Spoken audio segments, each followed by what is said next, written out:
All right, well, call to order the meeting of the planning board of June 21st, 2023. We'll call attendance. Clark Brewer here. Tom Callahan here. Kevin Hine here. Deirdre Hobson here. Great. So, Cassandra, do we have any minutes to do? I haven't received any from Angela, so I'm assuming that if you also have not received any, that Okay. they're on to approve. I think we're pretty close to caught up, so. I think so too. All right. All right, I see that Angela's here. Thank you. I see now we have John Thompson and Paul Kearse. Do you want to promote them? Sure. We'll get to our first order of business.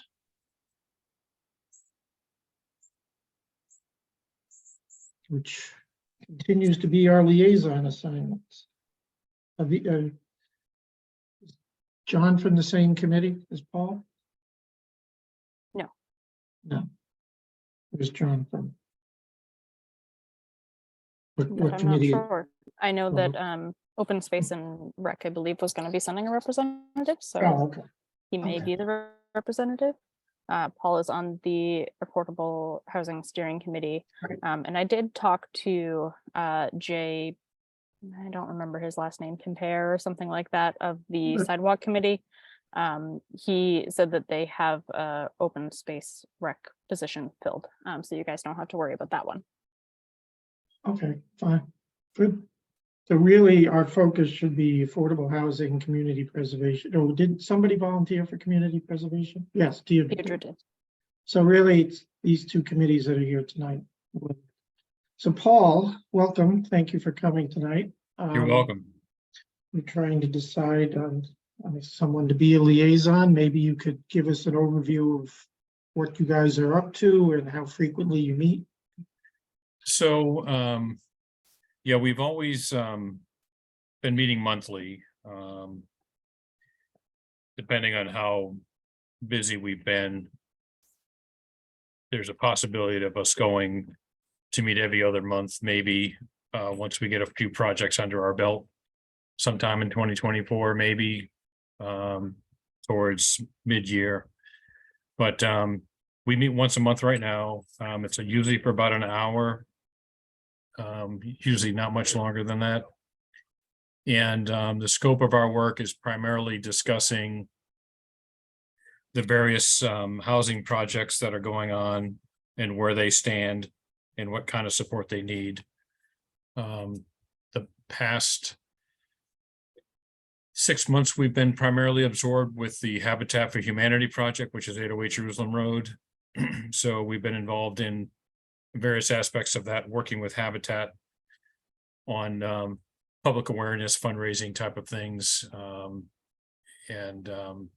So that's been kind of consuming us there. The other side of what we do is one of our goals is to try and affect the town bylaws to where it's favorable for what we're trying to achieve, which is trying to decide what in lieu of means as far as payment goes. We never came up with anything on that. And also trying to decide whether or not we want to keep the on-site with an option of off-site housing. We've had one incident where it worked and one incident where it's not helping us as much. So Which one is that? well, so we get credit for 100% of the dwellings if they're apartments. If they're condos, we only get credit for the ones that are deeded. Right. So in the case of the Village project, which is I think 55 South Main, she's going to put up, say, 12 apartments. We would get credit for all 12, but she's taking the option to go off site, so we'd only get credit for 2. Now, if they were condos, we'd only get credit for 2 if they were on site. So that's the kind of thing that that hurts us there. So The harbor project, they gave us 4, they only required to give us 3, and they did them offsite. You know, we would have, if they tried to do them on site, we would have still only got credit for 2 or 3. So,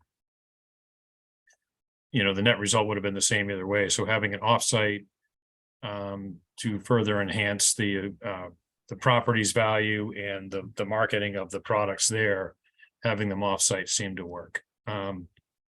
So we kind of had both.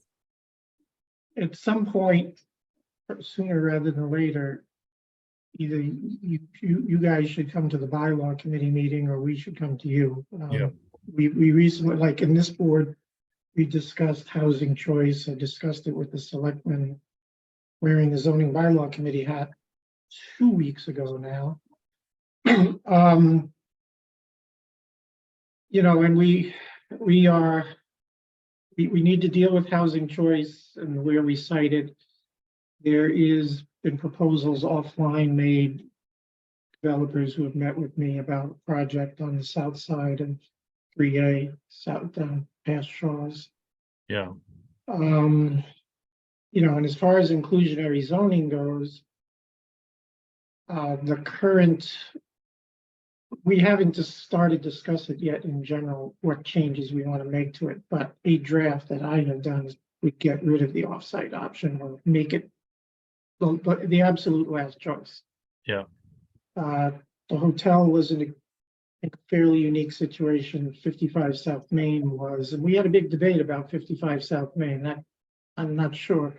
We let them do it, but I'm not sure all of us are happy about that. But Yeah. that particular site presented some development challenges for them, and I understand where they were coming from. But so that we should, our 2 committees should, the bylaw committee and you should get together at some point in time. So probably sooner rather than later. Yeah. Yeah, we'd like to do that. I know, so Clark was on the original committee with us, when it was originally formed. And, Right. no pun intended, but he was the architect of that particular section in the bylaws. Yes. Well, right now, in the priority for the bylaw committee, we're doing the rework of Article 4, which is the section on uses where inclusionary zoning is currently found. So if we are going to amend it, it will be part of the package for Article 4 for the fall town meeting. So again, Okay. we should discuss this sooner rather than later. Yeah, I think so. Yeah, The payment in lieu is also not, I mean, I guess in the order of priority, payment in lieu was the last because nobody knows how to calculate it. And then, you know, doing it offsite would be okay, but it would have to be a pretty unique situation. I think, you know, going forward, we really want to encourage on-site, especially if, you know, we're targeting development on 3A. So, right. So if they're apartments on site, is kind of the bonus for us because we get credit for all of them. yeah, If they're condos, you know, we're only going to get credit for the ones that are deeded. So if they only need 3 or 5 deeded, we only get credit for 3 or 5, you know. So Right. if Avalon was a condo, we'd only get deeded 20 units out of the 220. So, Yeah. So it's really a matter of it's apartment or condo. I don't know if you want to parse your bylaws on that or not, but well, the problem is with housing choice, we can't Yeah. we can't dictate the form of ownership. Yep, We Okay. can't dictate we can't put limits on the unit size. We can put in our inclusionary bylaw to it, but we, okay, know, there's other things we cannot do, so. But, Okay. you know, that's the direction we're looking at. So let's, we're meeting on the 28th, which I just set the agenda, so maybe in a July meeting of the bylaw committee, we should try to get our 2 committees together to talk Sure. about this. that would be great. Yeah. Because Yeah. we are right in the middle of doing our work on Article 4 of the bylaw. So, yes, Kevin. I'd like some more explanation of why we can't, why a payment in lieu, why can't we come to an agreement? Or sound minds can't come to an agreement as to how to calculate a payment in lieu.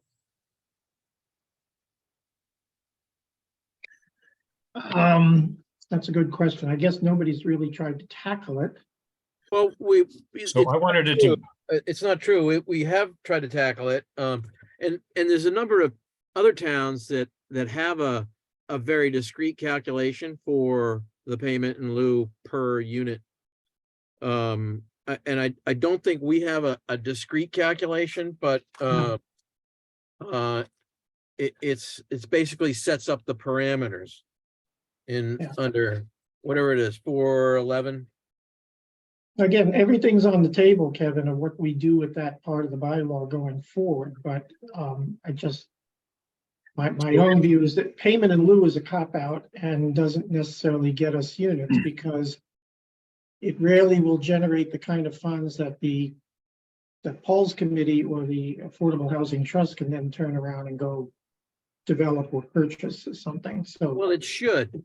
I mean, it should, but it doesn't. we and should it's- be I able think it's to a cop-out. have a calculation that can buy a unit at market rate in order Yeah. for it to work. I mean, that's the purpose, but it, let me just see it. So my druthers would be to have a payment in lieu if it's a percentage of the value of the property. As a whole. And then because then the percentage does two things. One is it gets us enough cash to actually do something. And two is the percentage will rise and fall with the value of the market, right? So rather than coming up with a formula, towns are terrible with formulas because they don't change them for 20 years. Well, our bylaw references, and like Paul said, I worked on this. It references the unit cost is calculated from regional construction and sales reports. So But it's a those calculation that change. has to take place as opposed to having a number in the bylaw. But of course, if you put a number in the bylaw, then it would always change, right? Right. It would always be outdated, if you will. Yeah, that's what I'm saying. Percentage works more than a Yeah, fixed number. But we again, have a methodology written into the bylaw now. Right. And I don't know if Kevin's question was, what's wrong with that? I'm not. Maybe it's my question. Yeah, this isn't, we're not debating that particular issue here. We're here for a liaison assignment, but there's no reason we can't keep all those options, off-site, payment in lieu. But, first and foremost should always be developing it on-site. I think everybody has a legal and moral obligation to do that, most of the developers, but certainly if we can get a workable payment in lieu formula as a second option, that'd be great, but I just don't think it will actually develop units in the same way as. Yeah. If we, And keep in mind, the mechanism for that money goes to the trust. right, And the trust, they're not independent contractors, right? So the trust is simply a bank. And they would have to have the ability to fund somebody's project with town money, right? right, So to develop affordable housing. So, I even met with the trust because I have a lot of experience with a quasi state agency called Mass Development, which does exactly that. So they are huge in that industry. They do it. And I said, we can take the trust and make it a mini Mass Development if we want to, where we loan the contractor money, we get paid back and we invest that money and we keep that rolling forward. So looks like Amy's got her hand up. yeah, no, I was gonna get to it in a sec, so, yeah, Amy, go ahead. So two things. One is I concur that it is possible to estimate what an in lieu of payment might look like. But I'm fascinated to know that Paul works with Mass Dev. I do too. And I work on the economic development side. And we're basically trying to rebuild economies or attract things to happen and training and things like that. My So that's favorite model. agency, my favorite agency used to be called the Trust, the Economic Stabilization Trust, right? Ooh. It's now called Massachusetts Growth Capital Corp. Oh, okay. So they So mass development calls them the lender of last resort, right? They provide you, yeah, they provide you all the working capital, right? And the other one I do work with is the PIC, which is, Mhm. yeah, so Stacy runs that.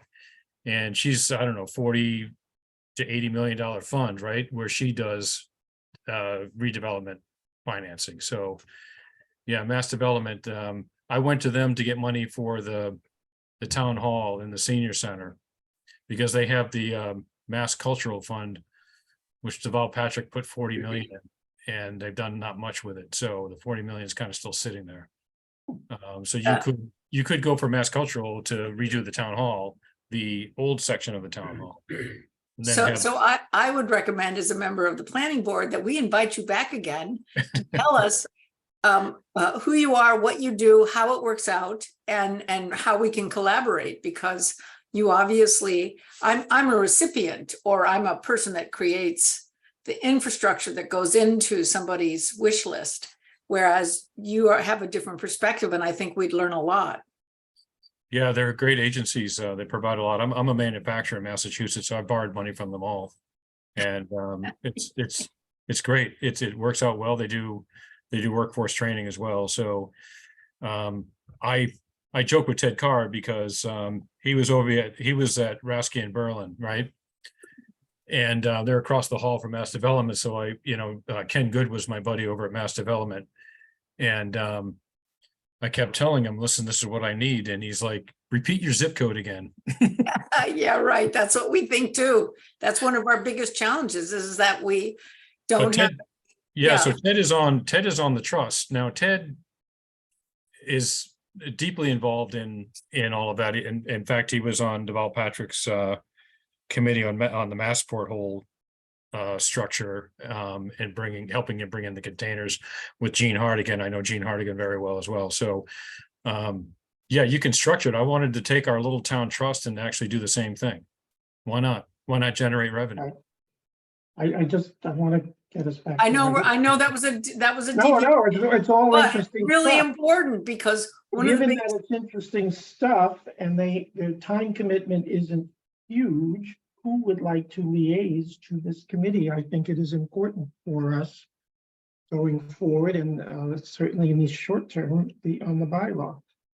I can't commit to the additional meetings other than, I'm going to invite you to the bylaw committee meeting, but I don't know, Clark, if you have the time or somebody has the time to meet once a month with these folks. And you do? So I volunteer, I would recommend that Kevin be the liaison for the following reason. He always asks really great questions. And I think he's intrigued by how the state government financing works. Just because he asks questions that are pertinent to that particular subject. Well, this is how Mike Dickey got on the bylaw committee. He was volunteered, but at least you're here to see that you're being volunteered, Kevin. So Yeah, I hear you loud and clear. Paul, when do you meet once a month? What day of the week is that? Is it a regular set day? It's Cassandra can help you with that. She's been booking our schedule.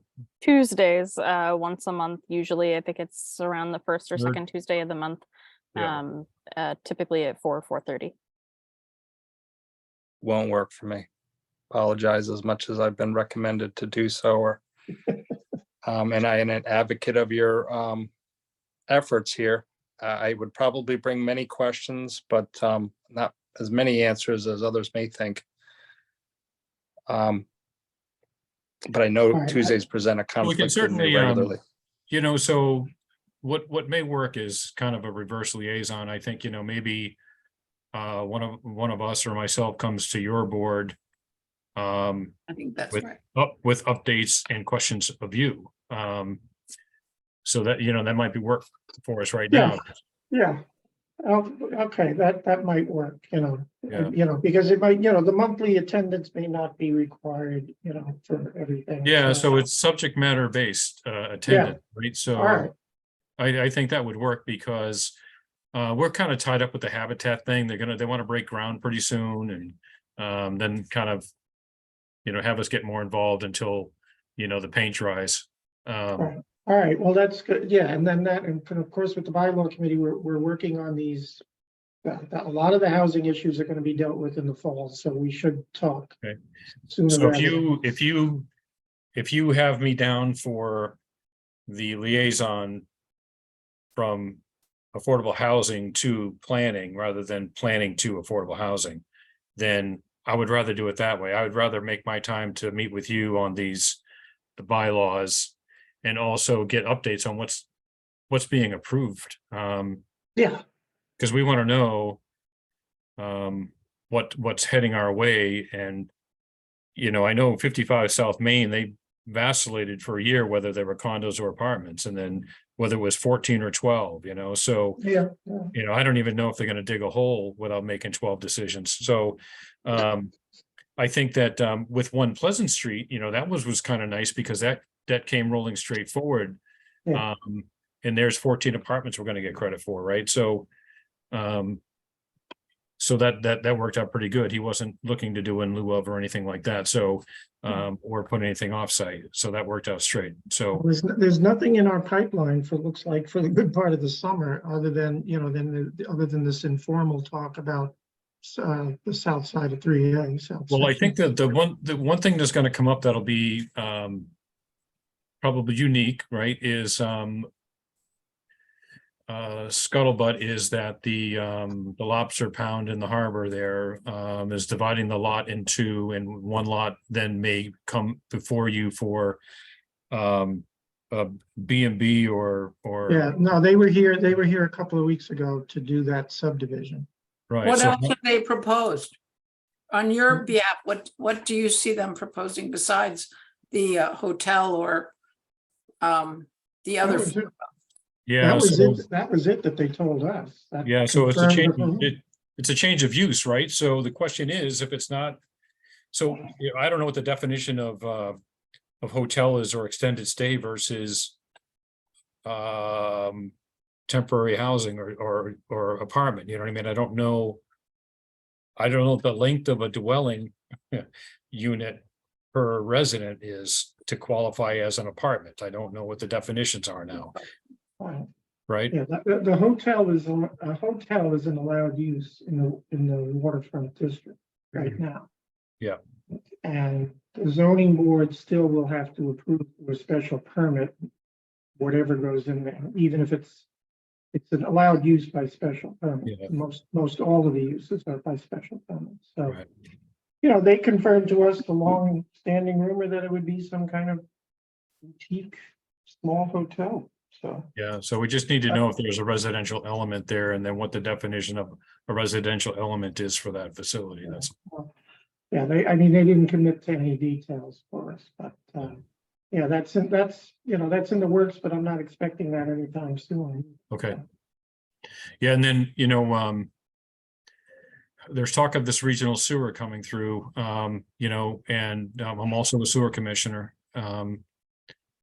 So that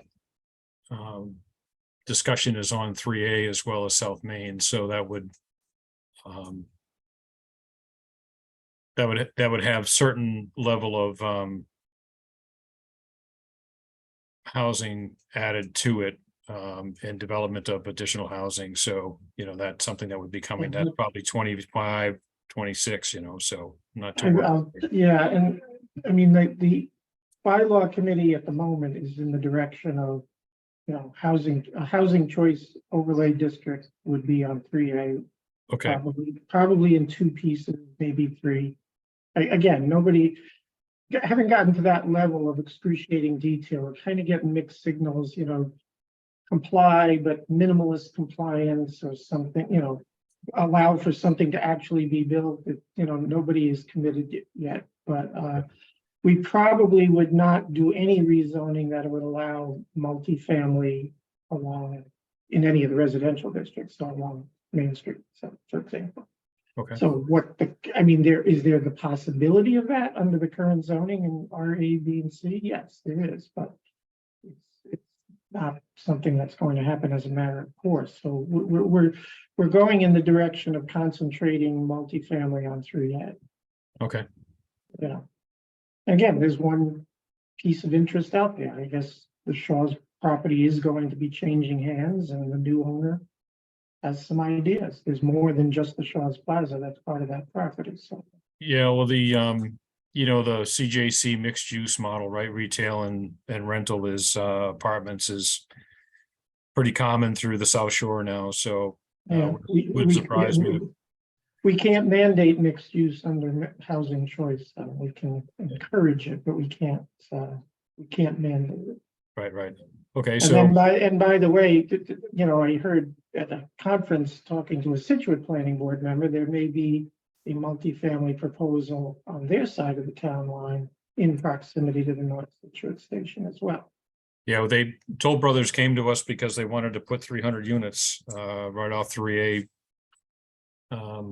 Right off Booth Hill Road. Oh, great.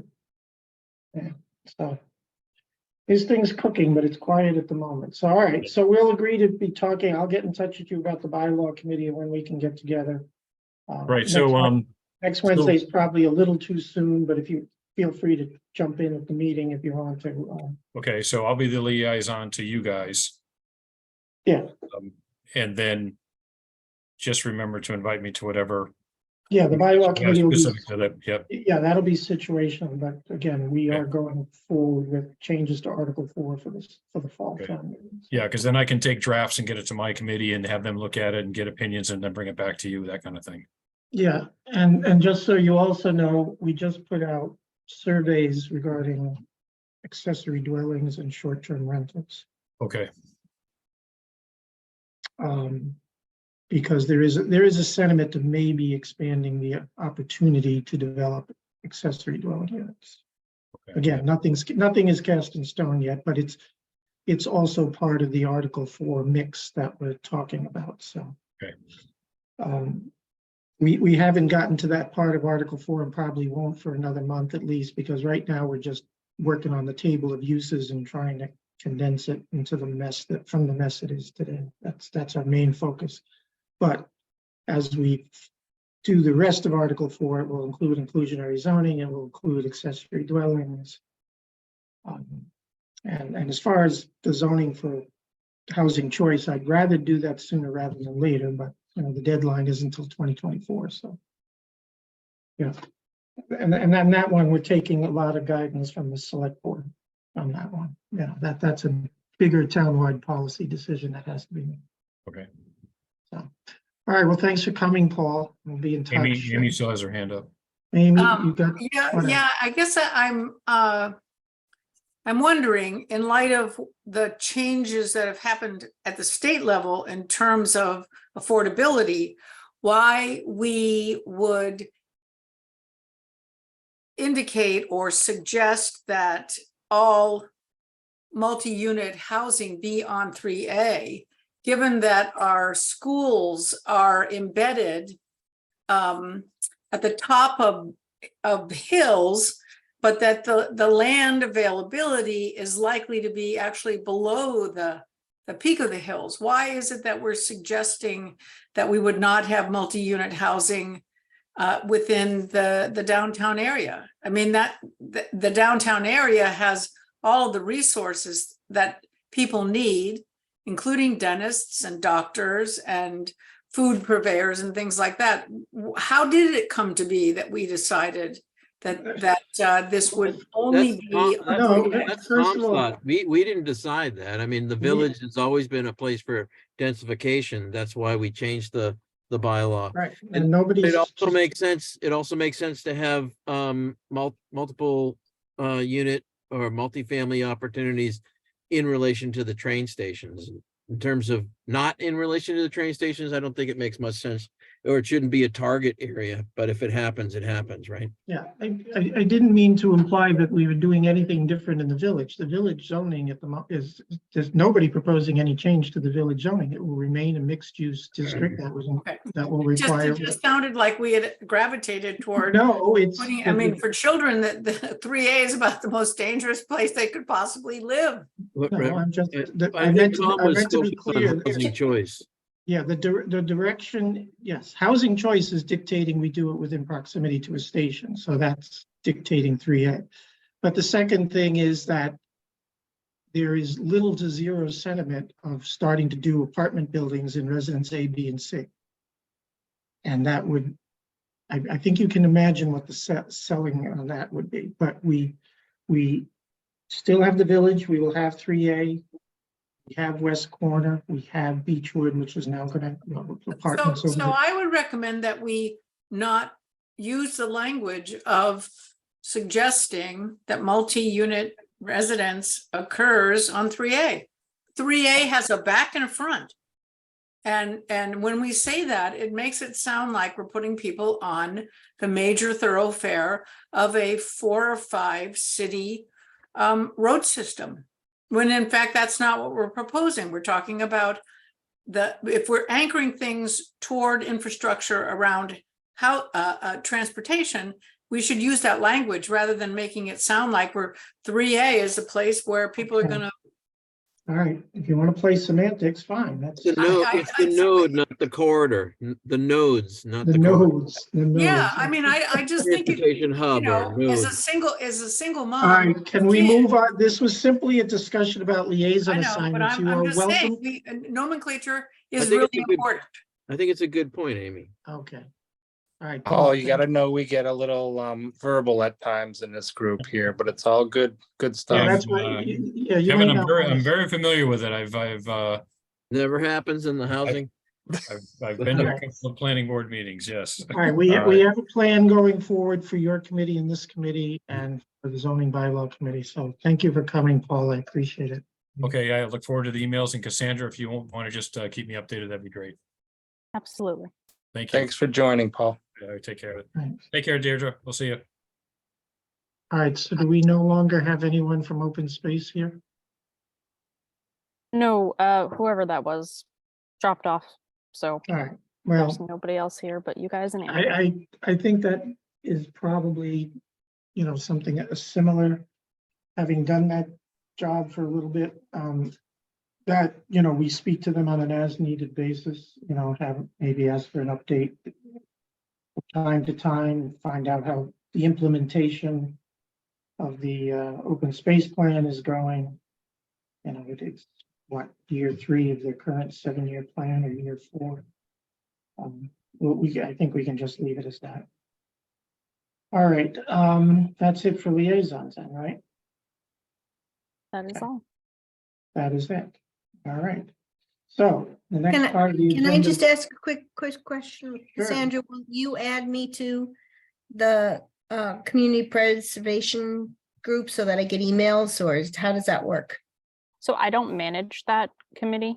Okay, I'm not 100% on who does it. Maybe Tracy in the town manager's office, Okay. or somebody else in the town manager's office. But Okay. they would be the That- ones to add you to any email list. Or Okay. just directly contact Russ Benetti. okay. All right, I'll do that. Thanks.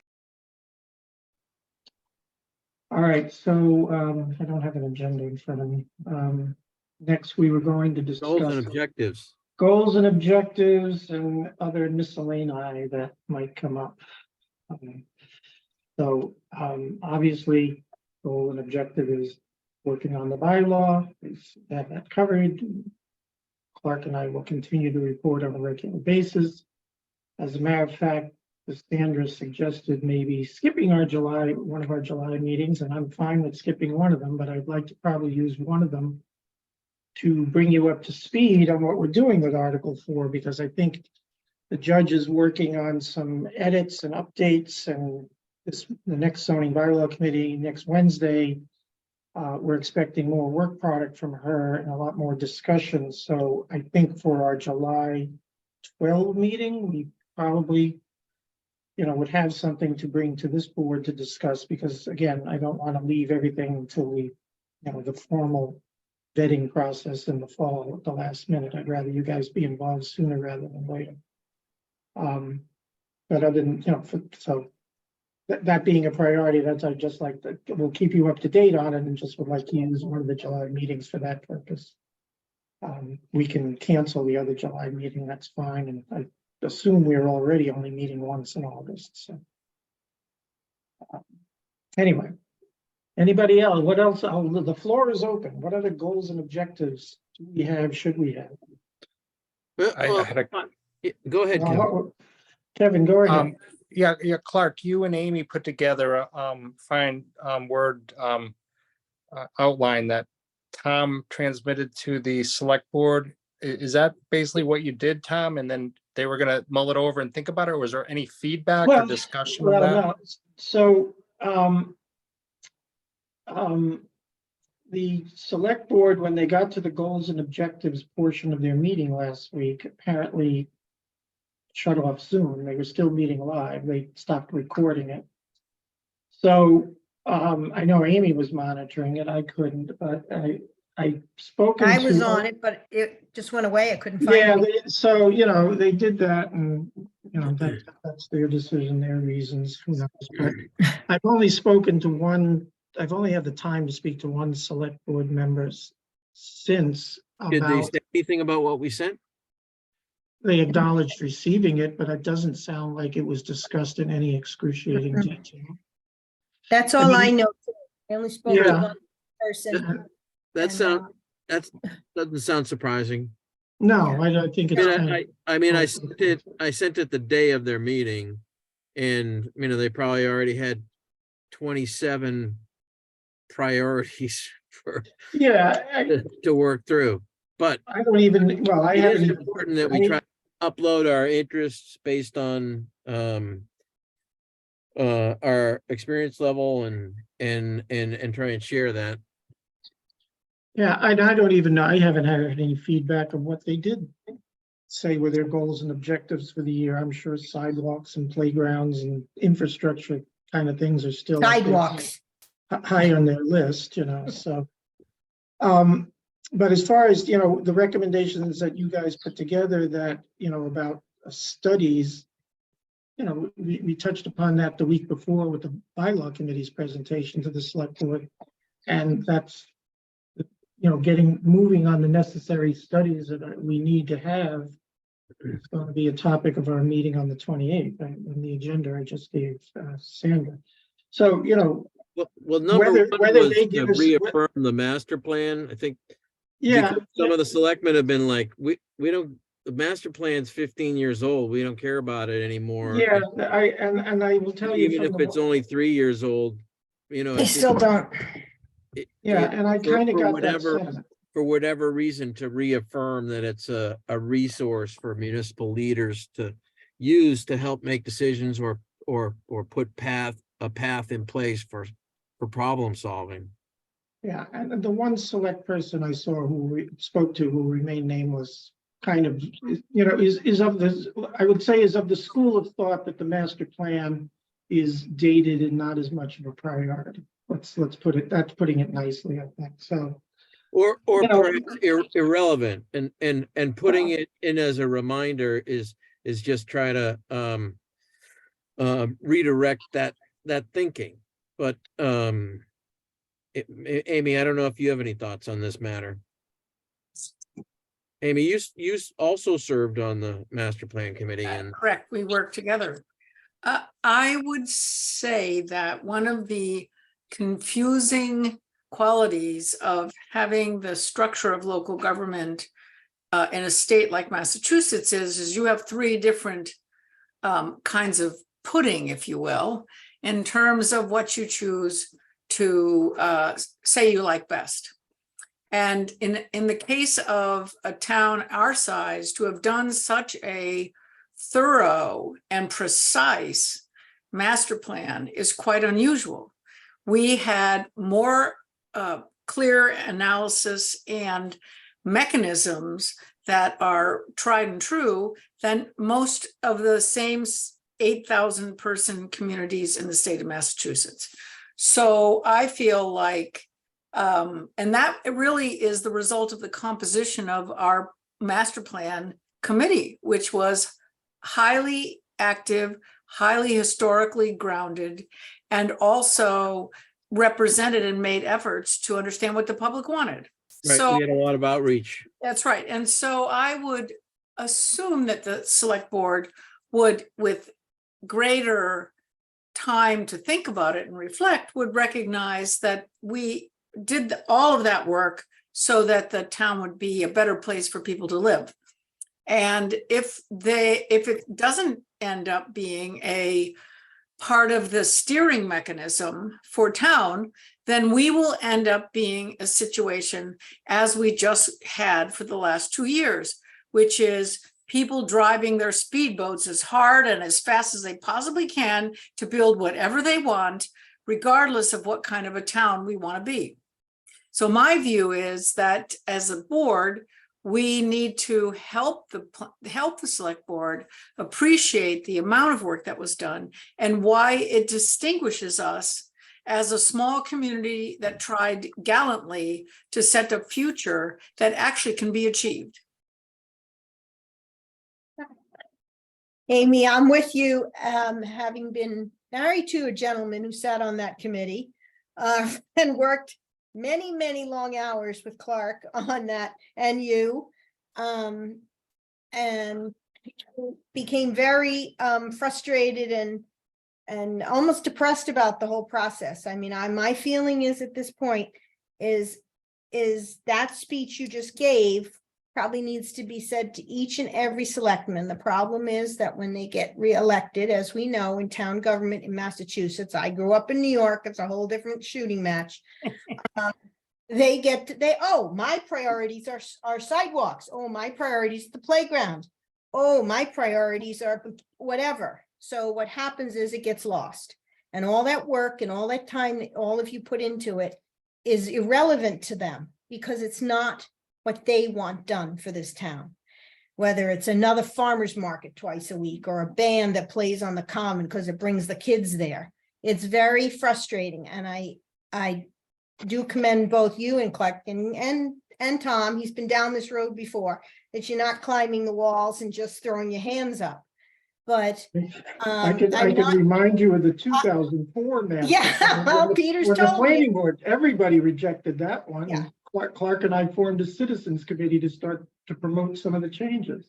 So, and then we have a town manager. Where is his he's paid to follow through what the committees are doing. So I guess I'm a little frustrated too. I don't know. I mean, the response I got from the select person I talked to, again, who will remain nameless, was very frustrating. It was almost like, that's a nice thing, nice, pretty thing over there. But it's what should be driving what we do. Right, it's a resource for municipal planning. I mean, plain and simple. You don't have to make it more complicated than that. Okay. But perhaps if you use the replacement of town hall as an example of how things happen, that, you know, it starts out, yes, we need it, it's falling apart, $7 million. Okay, we need it, but we need a redesign because things have changed, $12 million.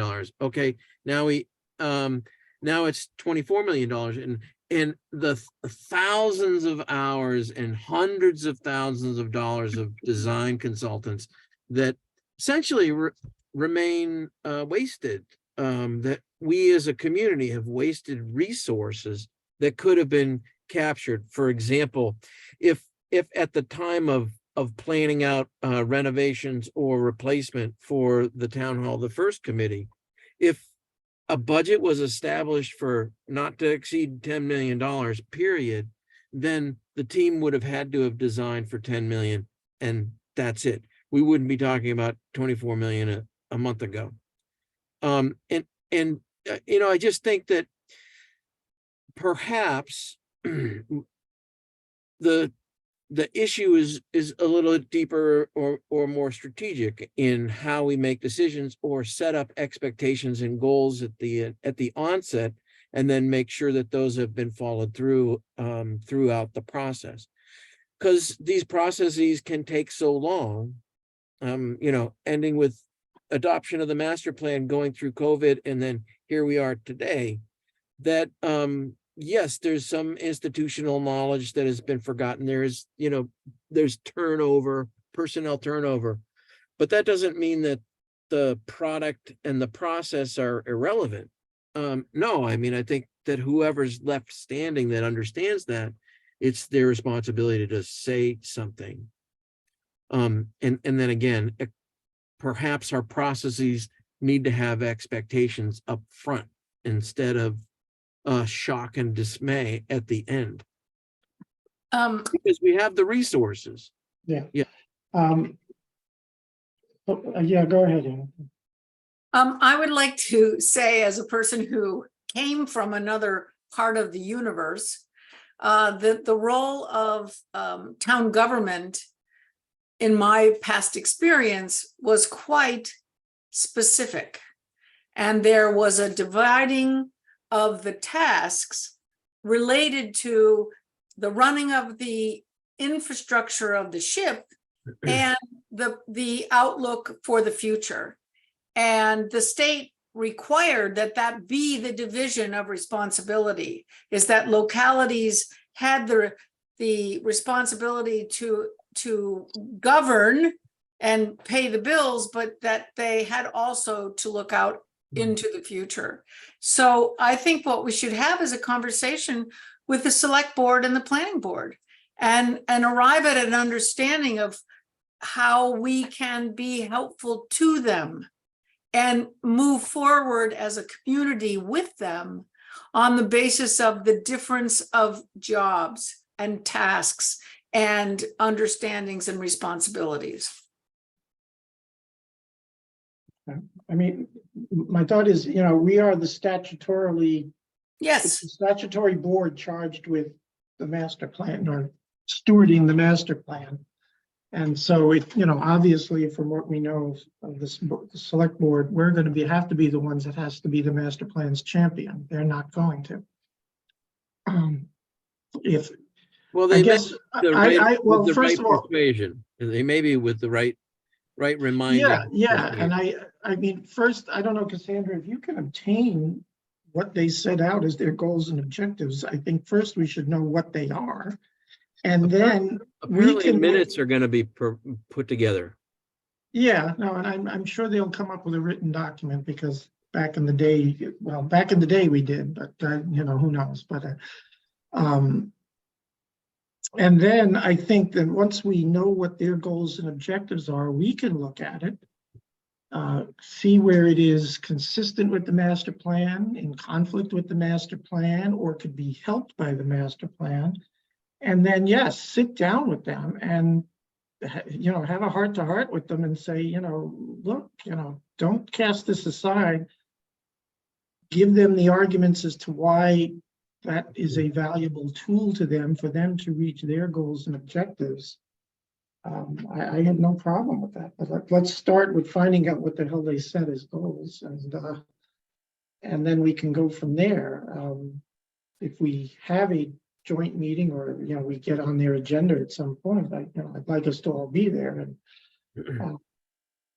then I'll leave it to you two to articulate what you're saying here very clearly about tying the master plan into their work, and that they should be using it and not ignoring it. The master plan is one issue, but I focused a little bit at our last meeting about consensus building and decision making on the municipal level, and the 6-page paper that that you can click on, the link on the email that I sent. It goes very fast. It references a lot of other planning concept creators. But there's embedded in that 6-page document is really a way to find a methodology for consensus building. And it could be that we get some practice with a facilitator and then figure out how to make good decisions municipally, instead of politically, or just my group of friends, or my group of friends think XYZ. And that's, I think that's critical for a small town like ours, to have a methodology for good decision making and have a model that we can use over and over again to do things the best way possible and make good decisions grounded in clear thinking. I'd like So to. follow Clark. I don't disagree I'd with recommend that. everyone read the 6-pager. You might have to read it twice, but it's really got a kernel of a couple of ways to accomplish this. Go ahead, Amy. I'm sorry. So Clark, I would recommend that you send that again to Cassandra and she will then distribute it.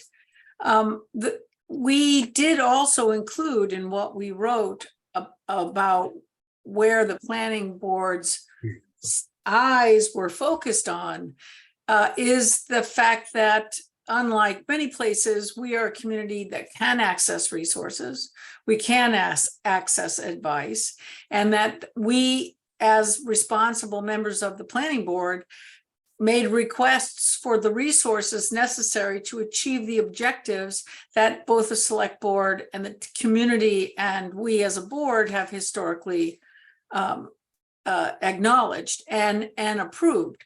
And so we put more than just words on the page about wouldn't it be nice? We actually said, here's about how much it's going to cost. And it's clear that when the planning board has resources, it is able to utilize them effectively and move complicated and simple and obscure ideas forward so that we bring a master plan to conclusion, which we did and lots of communities can't do. So you're recommending that we get proposals from facilitators Yes. that have experience with municipal decision modeling. For what Yes. issue? For what issue? Give me an example, because they're gonna ask, what do you think we Well, need? to every facilitate? zoning change, frankly, every zoning change is a way to decide what the priorities are for leaders of the community, of the kind of the voiceless, and working 80 hours a week elsewhere. What their issues or priorities might be. But And what do you do about a completely disengaged community?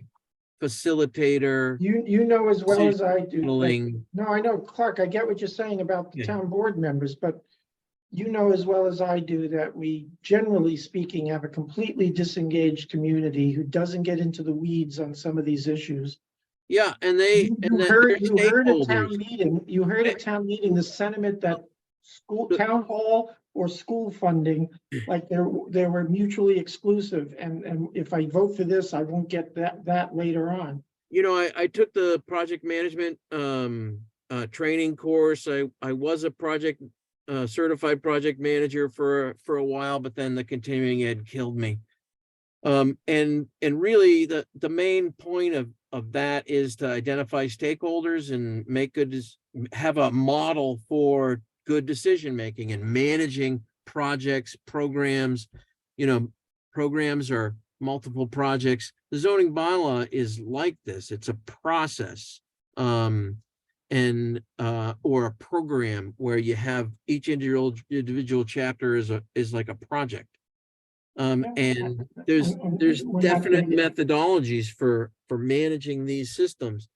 But on the municipal level, it's got an interesting kind of wrinkle other than like business or architecture firms and how they handle program management.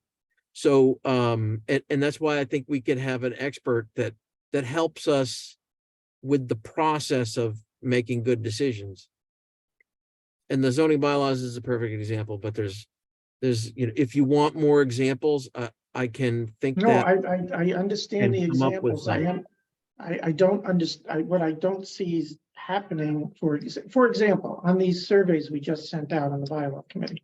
Guarantee you, we won't get more than 100 responses if we get 100. That's, and- 100 would be good. That would be a large sample for that, Well, that, right? still, in a town of You might be whatever it is, disappointed. 5,000 some odd voting adults, that's not a good sample. And that's the biggest problem, is a disengaged and uninformed public Well, but who Tom, then come people are- to town meeting making decisions based on a lack of information or incorrect information. that's always going to be the We have case. to fix I that. think that if you use Facebook and you use resources where people have a couple of minutes and they know about that there's questions that are being asked, that's how you engage them. You make it easy and you use a mainstream platform. you know, So one other issue here is that, first off, so how many, Tom just said 5,000 people vote, or 5,000 no, are we have potential. 5,000 adults. Okay, we have 5,000 adults. 55. Can I tell you that I visited with the town clerk to find out exactly how many people return their information on their family structure, which is required by the state of Massachusetts. The census. What is it? What is it? Census, that's correct. I And, can't and wait to how hear. many people, if we have 8,000 people, let's say we have 4,000 children and we have Gonna tell us? 2,000 adults. Let's just say that for the sake of, Yeah, you know, demographics. yeah. 1,000 people do not return their information required by the state of Massachusetts as part of the census. You mean Amy, the because 3,000 households? the only discipline of that is that they get removed from the voting rolls. So they just reapply. They don't care. It's true. And so what we Sorry. have to do is actually build consensus around people that, and I appreciate Tom's cynicism, but I actually believe that you can go door by door, knock, knock, knock, and say, hi, I'm so-and-so, and I'm interested in this, and we work for you, and we want to know what you have to say. It's a lot more work for the elected officials that be done that way, but it is the way that you build community capacity. And we are Understand such your a neighborhood. charming group of people, with Cassandra with us, of course, as the planner, that, you know, we could actually, you know, freak people out and go by their door and knock, knock, knock. That's what I learned that when I was trying to get my signatures for my second round of planning board, was people were like, well, while you're here, this is what I'd like to tell you. You know, we just, you kind of have to do it that way when I you, am not going door to door to talk bylaw to people. That ain't happening. I'm Okay. not either. I'm in the schools and they don't want to hear it. well, we it- got Was it 1,000 don't out of 1,000 3,000 people, households? Because it's 1,000 by households, right? 1,000 residents with an address in Cohasset Yeah. So did not return the census data required by the state. That would be households, It's- Clark. So it's about 1 out of 3. Almost 1 Okay. out of 3 are not returning the Got town it. census. Okay. Yeah. So we don't And- have any- By law. don't But ask to the kids Deidre's point, Deidre, the great thing is when those people don't sign up and then voting comes at the moment, they can't vote. No, and they Then go to they- town hall and my sister-in-law says to I them, know, you're not it's so registered. true. And It's you're so not true. registered. And they say, what do you mean I'm not registered? You can't vote. Have a nice day. And out the door they leave. And they don't bother. That's true. But you know, all of this is part of telling a story of a small town which has a kind of strict, you know, quirk in it that it's supposed to be for everyone, and yet a lot of people are here only half time and everything gets mailed to Florida once a year. But the point is, what Clark said is we can actually use some tools that are tried and true in the practice of public participation to get people focused on the problems. Just think of that community group that came when they were worried about their families trying to cross 3A to go to Pond Street. They were totally activated. So you have to think strategically about what are the issues that are priorities for people in different places, and maybe even use geography as a way of defining how you do it. Because otherwise we're just talking to ourselves. Right. In problem solving, half of the work is defining the problem. And then you can find solutions. But if you don't work at defining what are the problems that we're trying to solve, then you know, it's buckshot approach. It's not gonna probably help anyone long term. So Tom, how about if you take us to a summary of this discussion and move us forward as to what we're going to do? All right. we are going to be the champions of the master plan and will make ourselves nuisances to that point as much as possible. We need to see what the selectmen have done, and then we can analyze and respond to it as we need to. I think we should have this kind of discussion with them and should find time on their agenda.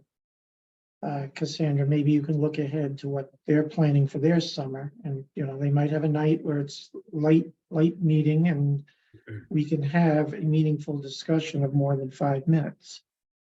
Because I think they need to hear this, and I think, and I'm not sure they read the tea leaves very well, about, you know, what has happened with the town hall and what that vote represented and everything, so. And then, you know, My feeling, as far as the bylaw committee goes, you know, we have tools with Justin and online stuff that we didn't have, you know, 20 years ago. So we are using every tool we have. The problem is again, it's the engagement with the public. The surveys, I hope the one on the short-term rentals at least is going to stir some people to wake up and say, what the hell are they doing? What are they thinking? You know, but it's really, the engagement is the difficult thing. I don't think in the 2.5 years of the predecessor committee and this committee, we've ever had one member of the public, other than the occasional interested developer / party, attend a meeting. I mean, we're operating without lots of questions and input, but you know, that's not good, I don't think. We had our forums, the highest forum we had was 60 people. 60. I mean, Tom, huh? here's just a point I want to make. To me, if someone's lived in Cohasset for 6 months or 60 years, there's still stakeholders in positive outcomes. They could love Cohasset just as much as, you know, anybody else. I know that. And whether people are involved specifically in town government or decision making, there's still stakeholders, and somebody's got to represent their interest. And I would say with the facilitator idea, one of the problems I think that we may be having is sort of over focusing on the negative when, you know, you got to accentuate the positive, right? This is, I think, an important component to what we do is to overall be positive about dealing with change in a responsible way. Well, I think there's a large segment of the community that doesn't appreciate change or thinks that, you know, it's been a long-standing sentiment in this town. Fear No, of but change it's been is a rampant long-standing in our culture. And Well, I know that, but there's been a long-standing sentiment since I've lived in this town that we somehow have a magical invisible wall around us and the rest of the outside world doesn't impact us. And that's got to be stopped. And then it's look been at true then look since 1760 when we I first know that, but then went look to at the General Assembly for it's townhood. what I We've it's what I always had call a sort of artificial independence culture. Yeah, but then I look at town meeting and I watched how, you know, granted it was at night and we keep having the debate of a Saturday town meeting or a night town meeting. People were focused and showed up to discuss this financial issue. As soon as it was done, out the door they went. It's always been the case. Really, people only care about passionately is their Doesn't mean taxes. they're a bunch of jerks. They're just, I didn't say they're jerks. I'm not No, I'm saying just saying, anybody's it a doesn't mean jerk. I they're a bunch just of want jerks. them to, they're just they prioritizing need, their they time. need to have an interest in the other things that go on beyond the impact on their tax dollars. But Tom, it's hard to dictate what people need to do. I mean, people Well- kind of have like, this is a minimum that I need to focus on, and then I have to let go of everything else because there's 40 things that I have to do, and I got to do those. I understand that. All I'm saying is I keep reaching out, we keep reaching out, we'll continue to do so, but still, at the end of the day, a vast majority of the people who are gonna show up at town meeting, despite all of our outreach efforts, are Yes, going to be only caring about, is it gonna cost me anything? How is Yep. it gonna affect me personally? As opposed to the better interests of the town, and they're not going to be as fully informed as you would like to have at that stage. absolutely. Town meeting is a thing that, that you want to have decisions made there that are straightforward and simple, that people can understand and see something for themselves in it. Oh. But yeah, they show up. I don't know. I didn't read Yeah, anything. no, I know. There was a guy that I'm used to just- show I'm up just at town venting meeting, and on frustrations. I'm not, There, I'm there was not- a guy, what was his name? Quigley or something. He used to show up at town meeting, and on every article, he would say, I don't know anything about this. I haven't read anything about it, but other than right now, but I think XYZ. Yeah. And that's an approach. I mean, that's not my approach or probably anyone else on this board, but that's the other end of the scale. And in a way, it's just as valid as yeah. To- But as long as Today we we don't do, waste too much of everyone else's time. no, today we do have better reaches to getting the information out there, better ways to do it than he didn't then, but I'm just venting my frustrations. I'm gonna continue to try to engage the public as in any way possible, but it's just gets frustrating. Try, And- Tom, and- to not let it make you negative or come across No, I'm in not, terms of the process. well, no. There was one more thing that is, I think, critical for the zoning, and that is the analysis of neighborhoods and housing patterns. And I kind of outlined that a little bit, where we hire a planner to take all the data that the assessor has and is a part of the database. Maybe it's the MAPC.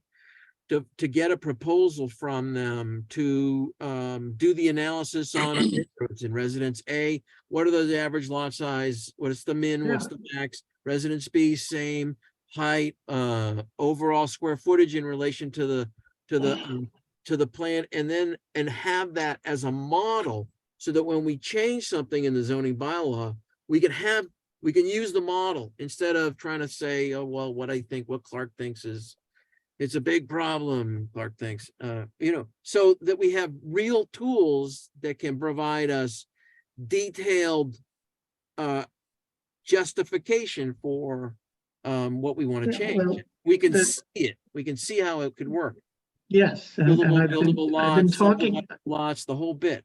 I've been talking about the need for studies. Anything we do with Article 5, which is the area regulations, which haven't been touched since 1986.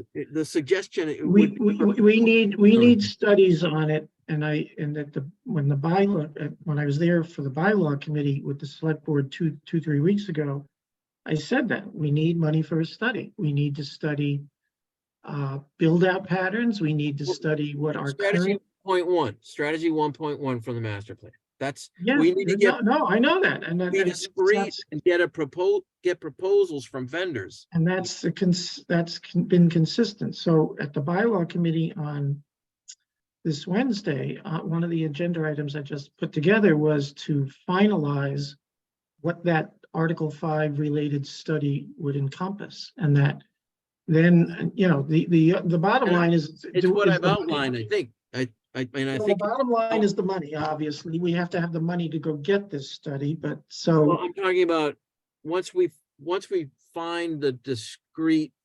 identify the problem and what we want, then we get proposals from vendors. Doesn't mean we spent any money yet. no, I know that, and that's, so, all right, well, I mean, the table of area dimensions has one side that deals with the lots and frontage and area, and the other side that deals with coverage and house, generally what generates house sizes. We need to, I mean, the simple analysis is, what is our total build out analysis? I've heard over the course of my 30 years involved in this town government, anywhere from 9,500 to 12,000. So we Right. should get a grasp on what build out analysis under. our Build out current analysis zoning. is fine, but I think we need the database on what we got. Those are the existing patterns first. Yes, I agree. And I agree. But then we can model it, and we can model, what's buildable, what's Well, the- assuming that what let's, we do, well, you're assuming what we do now is what we want to continue doing, and that's one of the no, I'm not questions. assuming, I'm not assuming anything. I'm just saying what our existing patterns are. We should know that as a baseline. That's it, period. For example, residence A, the average lot size could be 9,000 square feet. And our requirement is 18,000 square feet. I don't know what that means. Maybe we say, hey, that's good. Maybe we say it should be closer to All what's. right, well, existing we're in on the same district. page. We're on the same page. We just have to refine what it is we're asking for the study, so I can go to the select board and ask Yeah, for the you money. can say, oh, we want to study Cohasset to death again we need to be discreet and ask for something specific that can be Correct. achievable, Correct. but And we one of the can things we model, talked- but because we want to be able to model the zoning changes. I think Right, Amy. and one of the things we've been discussing, discrete, is do we continue with 50-foot frontage, or do we go back to? No, suburban? Tom, I don't want to talk No, about. those that are the again. I've talked specifics. to you about it 300 times over the last couple of years. Amy has her hand up. All right, Amy, you're muted. I would recommend that we solidify our thinking around an ordered set of actions that utilize the master plan in preparation for the changes that are likely to be needed in conjunction with the zoning bylaw. And that I want to remind people, or maybe make it clear, this is a unique moment in planning history. For the first time, we can actually model basically everything. We can model infrastructure. We can model population distribution. We can model infrastructure investments. We can model future scenarios. We can actually make it 3D. We can see it physically, and we can change it in real time. You know, 5 years ago, I couldn't say that. As a result, we are in a new moment of understanding, and we should take advantage of that and work to facilitate the understanding needed with the select board, that we can now see in real time what we're talking about. Yeah. And it would be hard to imagine that they would not be intrigued by the prospect of knowing what a future scenario would look like on the basis Sure. of real data. And Esri has a demo that we can use. We want to be careful that we're not asking for the world, that we whatever the set of work inputs and outputs need to be to create the database we can model from. We need to find out what's that initial cost, and then what are the iterations of modeling, because if each zoning change model costs 10 grand and there could be a potential of 300 of them, then we have to look at alternatives or tailoring that work product. I'm just using that as an example. I'm not saying that's the case. And I would say that professionals using these tools know exactly that. Which is, if they come back to everybody and say it's $150,000 and there's only 3,000 people there, nobody's going to buy their product. So Right. they have gotten it to the point where you can do simulations in real time, and you can also deal with, it looks like this, it looks like this. Yep. And I think that the town has sufficient resources. And I think that just as our visitor from the Affordable Housing Committee came, if I could see it, then I'd understand. In the past, we were making things that were impossible to see. Now we can see everything. Well, does it make sense to, give MAPC a call and kick the tires a little bit around this to Yes. have, because they'd be willing to talk to us and give us information about what we think we need, and what they could provide for this part of the exercising, following up on the master plan. right, well, And at no cost, I think, kicking the tires and asking. no, I them, know that. Let's, How can we let's, do this? Are you Uh, making a motion? I wasn't Wait a making a minute, motion. I Cassandra was might just- it wanna was say kind of something. like- It was kind of like an idea, but Okay, no, I'm not disagree, we're all on the same page here. We're just saying it in different ways, but it's a good thing. the bylaw committee on the agenda next week, I want to finalize this exact task to start that, because if Article 5 is targeted for the spring, we need to start working on it and having that kind of analysis start now. And if that starts with a unofficial and no cost call to MAPC to help us define exactly what it is we're looking for that we would put out to bid, what studies we actually do need, that's fine. I'm all for it. Let's finalize that on Wednesday.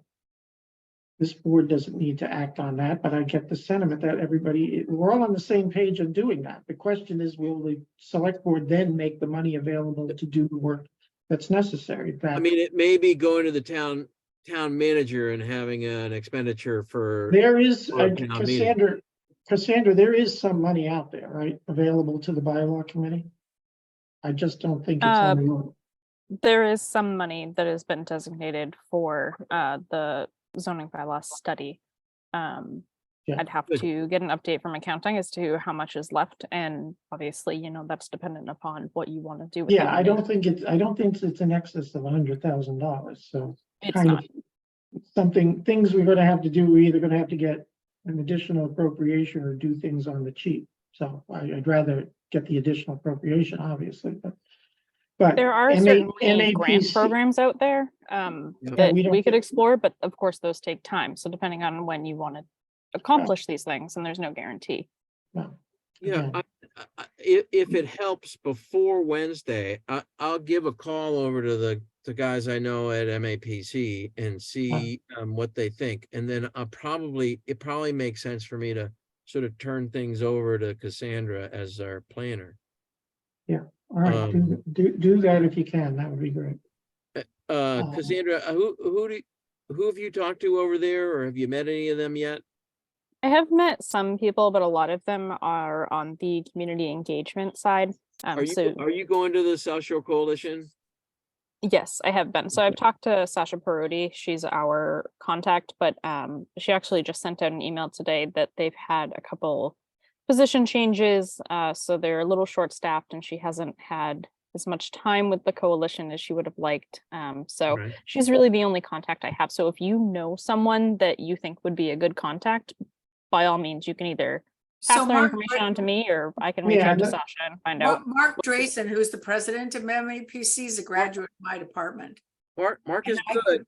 Mark and I is could- good. I And could call him and I- ask I him think- what would be the best idea.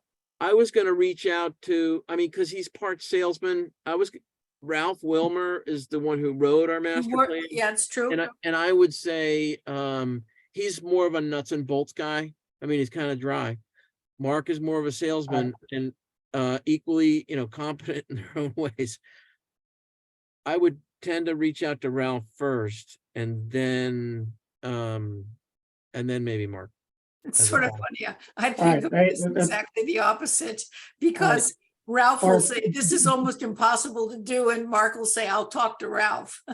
Do that, Clark, but touch base with me before you do it, because the specifics of Article 5 in the table that need looking at just have to be articulated to them, the actual. Yeah, you could send me a quick note. In terms of creating the model and then being able to do iterations of changes, Yeah, that's essentially the assignment. It doesn't really matter Yeah. what the change is. Change the frontage to 500 feet, 100 feet, and then what do you Yeah, get? yeah, and then the other thing is the house size issue. Part of it is to validate data that the committee developed, on its own, and then to translate things into, if we switch to something like FAR, to translate what's an appropriate, what are, Well, this model would be able to easily calculate FAR for you. Yeah, yeah, You don't that's even just, have to think about it. You'd know what the average is on this yeah, intersection. we'd have what to the say, average is here's, across town and in each district. that's And then exactly. whether If you we want to get- target this kind of house size, what does it translate into an FAR? That's all we really need. The question is, what's It's the just- targeted house It's size? just That's the, geometry, man. It's just geometry. It's geometry. well, lawyers only know math to divide by 3, and those are personal injury lawyers. They can divide by 3. It's bad. All right, anything else that we do or don't do? So we could, 2 tracks with what the bylaw committee is doing in studies, we'll work on that. Finding out what the selectmen have set for goals, looking at that versus the master plan, and then setting up a meeting with the selectmen is in our short-term future to discuss some of these wider issues. And, you know, they're super focused on big financial ticket items, but they do have to focus on the fact that there's these other things going on. Tom, I financial- just feel like that is like the most critical conversation that needs to happen, or the 6 of us, including Cassandra, are running in circles. And by So the way, the school committee needs they to come. have to be on board. School committee, all of those people, select board works with, have to be on board here, or Yeah. we are running in circles. There are parents out there who are in the school buildings regularly. I'm there. Clark knows it. They're running around taking pictures of everything. Things that are broken, things that I'm Oh, not it's- kidding It's, you. it's what I'm I not think about when I kidding. think So- about the schools is not the physical plant, is that we pride ourselves in having a K through 12 system all by our little lonesomes. We're not regional. Right. You know, I think this overwhelming sentiment is to keep it that way. Mhm. Yet, you know, our population has increased in the last 20 years, somewhat substantially. The state is basically telling us to zone for 19% more of our existing housing units, to add that on. The impacts of having more people served by the schools is separate from the infrastructure. We're going to have to educate more people. And are we going to be able to do that? And, you know, from a zoning perspective, I suppose we could, but we probably couldn't. Actually, we can't. We can't just stop development, you know, here at 8,000 people and that's it. We can't do it. So the fiscal impact of having to educate a lot more people is huge for this town. It means new physical plant. It means a lot of things, more teachers, more everything. That's It's true. But the good news is the 19% aren't going to hit us all at once. no, I get that, but the thing is that when we talk about these problems and a big thing, the other It's a horrible part of multifaceted, the horrible Yeah. part about Massachusetts government too, local government, is that it splits school committees off into almost a separate government unto itself. And rarely is there communication about it, because the political and development decisions that are made on the town side of government are going to impact what happens to the school side of government. And we all should be on the same page about that. The school department's going to say, well, no matter how big the school system gets, we're still going to want to try to keep 20 to 25 kids per classroom. And so that means this much space, and that means this many teachers. And You got to keep the broken pipes from breaking in the first yeah, place or getting fixed within a week. different. So, you know, the overall holistic picture of the town requires the school committee to be brought into these discussions too, because they are 2/3 of, you know, whatever they are, 2/3 to 70% of our budget. That is really why the town government exists, to run that school system. And the development is going to bring changes to that system that's going to have some severe, I wouldn't say severe is the word, it's going to have significant fiscal impacts to the town. Well, going also, there is a revenue benefit when you create, like just using Avalon as example, everyone thought 25%, we're going to have kids, and it turns out it was 10%.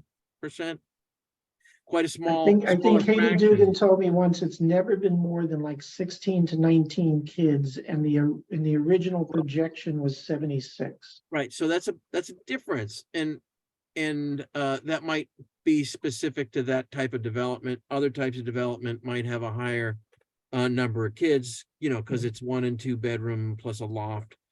But there's still a fiscal impact that could be a benefit to the improvement of the schools of certain types of development into the future and with this mass housing choice bid. Yeah. Anyway, it's Anyway, almost 8. Tom, yeah, are you- yeah, no, are I you- didn't think, can you I do this? didn't, no, but Can it's good that every now and then we have this opportunity where we're not under the pressure of deadlines with permits and things, that we can just talk and air things out, you know. We can't do it, you know, on our own, so it's good that we did that. So I appreciate everybody sticking it out. I do, like I said, for July, if we really have nothing, we'll cancel at least one of the meetings. I will want to bring you up to date on what the bylaw committee is doing with Article 4, because I assume after this next bylaw committee meeting, we'll have some good work product to share and show you what direction we're going in. All right, so thank you all. A motion to adjourn, please.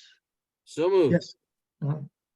Second, somebody? Second, Second, Thank you. All right, roll call. Mark Brewer, aye. Tom Callahan, aye. Amy Glassmeyer, aye.